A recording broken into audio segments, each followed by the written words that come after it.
చంద్రబాబు నాయుడు గురించి మాజీ ప్రధాని దేవేగౌడ సంచలనమైన వ్యాఖ్యలు చేశారు.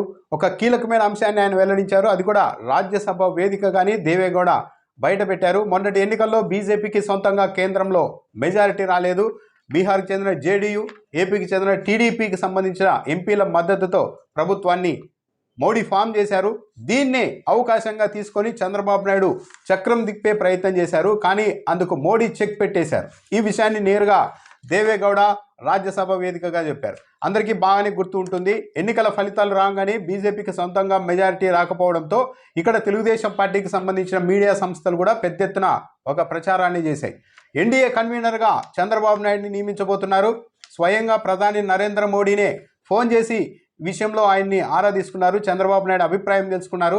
ఎన్డీఏ కన్వీనర్గా ఉండండి అని కోరారు.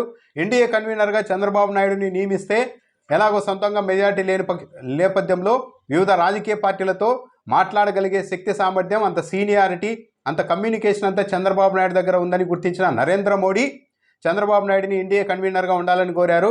వివిధ రాజకీయ పార్టీల్ని కూటమికి దగ్గర చేసేందుకు చంద్రబాబు నాయుడు ఉపయోగపడతారని ప్రధాని నరేంద్ర మోడీ భావిస్తున్నారంటూ ఒక ప్రచారం చేశారు.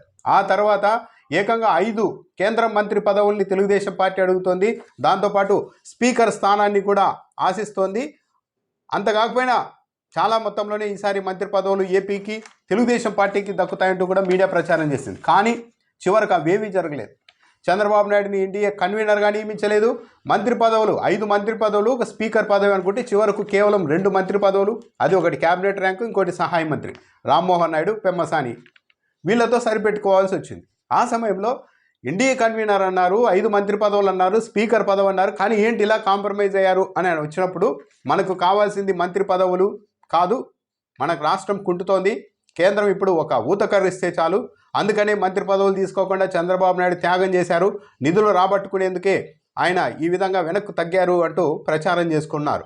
దాంతోపాటు ఎన్డీఏ కన్వీనర్గా చంద్రబాబు నాయుడు తీసుకోలేదు.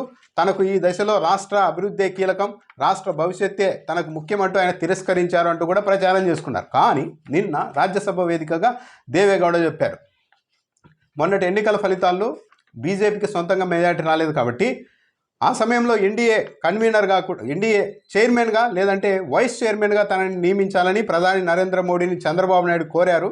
అయితే అందుకు ప్రధాని నరేంద్ర మోడీ అంగీకరించలేదు.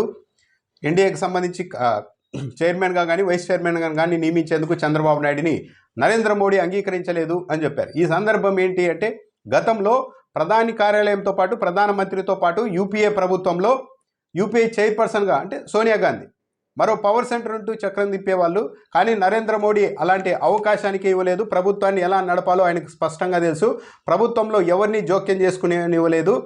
ఎలాంటి పవర్ సెంటర్, మరో పవర్ సెంటర్ని కూడా ఆయన అంగీకరించలేదు అని చెప్తూనే చంద్రబాబు నాయుడు ఇలా పదవి కోరారు. ఎన్డీఏ కన్వీనర్, ఎన్డీఏ చైర్మన్గా కానీ వైస్ చైర్మన్గా కానీ ఇవ్వాలని కోరారు. కానీ ప్రధాని నరేంద్ర మోడీ అందుకు అంగీకరించలేదు అంటూ ఒక ఉదాహరణగా చంద్రబాబు నాయుడుకి సంబంధించిన ఎపిసోడ్ని కూడా ప్రస్తావించారు. ప్రభుత్వాన్ని ఎలా నడపాలో నరేంద్ర మోడీకి బాగా తెలుసు అంటూ వ్యాఖ్యానించారు. అయితే ఆ తర్వాత దేవేగౌడ చేసిన వ్యాఖ్యల్ని నడ్డా తోసిపుచ్చారు. అసలు ఈ కూటమిలో ఎన్డీఏకి సంబంధించిన చైర్మన్ కానీ వైస్ చైర్మన్ కానీ నియమించాలి అన్న చర్చే రాలేదు. అందరూ నరేంద్ర మోడీ నాయకత్వంలో ఎలాంటి షరతు లేకుండా పనిచేయడానికే ముందుకొచ్చారంటూ చెప్పారు. ఇక్కడ ఆయన ఎందుకు చెప్పి ఉంటారు నడ్డా అంటే, ఒకవేళ దేవేగౌడ చెప్పింది అవును అంటే, ఓహో వీళ్ళ మధ్య కూటమిలో లుకలుకలు ఉన్నాయి, టీడీపీకి బీజేపీకి మధ్య గొడవలు ఉన్నాయి, చంద్రబాబు నాయుడు పోస్ట్ అడిగినా కూడా నరేంద్ర మోడీ ఇవ్వలేదు కాబట్టి వీళ్ళ మధ్య లుకలుకలు ఉంటాయి అన్న అభిప్రాయం ఎక్కడికి వెళ్తుందన్న ఉద్దేశంతో నడ్డా ఖండించి ఉండవచ్చు. కానీ ఇవన్నీ చూస్తే అప్పట్లో తెలుగుదేశం పార్టీ మీడియా చేసుకున్న ప్రచారం కావచ్చు, ఇప్పుడు ఏకంగా మాజీ ప్రధాని దేవేగౌడ అనే రాజ్యసభ వేదికగా ఆయన కూడా కూటమిలోనే ఉన్నారు, వాళ్ళ పార్టీ కూడా. ఆయనే స్వయంగా చెప్పారు అంటే ఈ చర్చ అయితే జరిగింది. నరేంద్ర మోడీ అయితే చంద్రబాబు నాయుడిని ఎంటర్టైన్ చేయలేదు. చంద్రబాబు నాయుడు సంగతి తెలుసు కాబట్టి వేలు పెట్టేందుకు అవకాశం ఇస్తే ఆ తర్వాత టెంటులోకి మొత్తం దూరేస్తారన్నది తెలుసు కాబట్టి నరేంద్ర మోడీ చంద్రబాబు నాయుడిని ఎంటర్టైన్ చేయలేదు. ఇలా చైర్మన్ పదవి కావచ్చు, వైస్ చైర్మన్ పదవి కావచ్చు, ఏది ఇవ్వడానికి కూడా అంగీకరించలేదు అన్నదైతే స్పష్టంగా అర్థమవుతోంది. అంటే చంద్రబాబు నాయుడు అనుకున్నది తన మీద ఆధారపడి ప్రభుత్వం, కేంద్ర ప్రభుత్వం ఉందని చెప్తున్నప్పటికీ కూడా టీడీపీ మీద ఆధారపడి ఉందని, కానీ చంద్రబాబు నాయుడు తెలుగుదేశం పార్టీకి సంబంధించిన ఏ అంశాన్ని కూడా నరేంద్ర మోడీ లెక్క చేయడం లేదు అన్నదైతే స్పష్టంగా అర్థమవుతోంది. ఈ పదవి విషయంలో కావచ్చు, మంత్రి పదవుల విషయంలో కావచ్చు, నిధులు రాబట్టుకునే విషయంలో కావచ్చు, అన్నింటిలో కూడా తెలుగుదేశం పార్టీ ప్రభుత్వం ఏపీలో కేంద్రం నుంచి సాధించుకునే అంశాల్లో అన్నింటిలోనూ వెనుకబడుతోంది. అంటే కంప్లీట్గా చంద్రబాబు నాయుడిని చాలా లైట్ తీసుకుంటున్నారు నరేంద్ర మోడీ, ఏమాత్రం లెక్క చేయడం లేదన్నదైతే స్పష్టంగా అర్థమవుతోంది.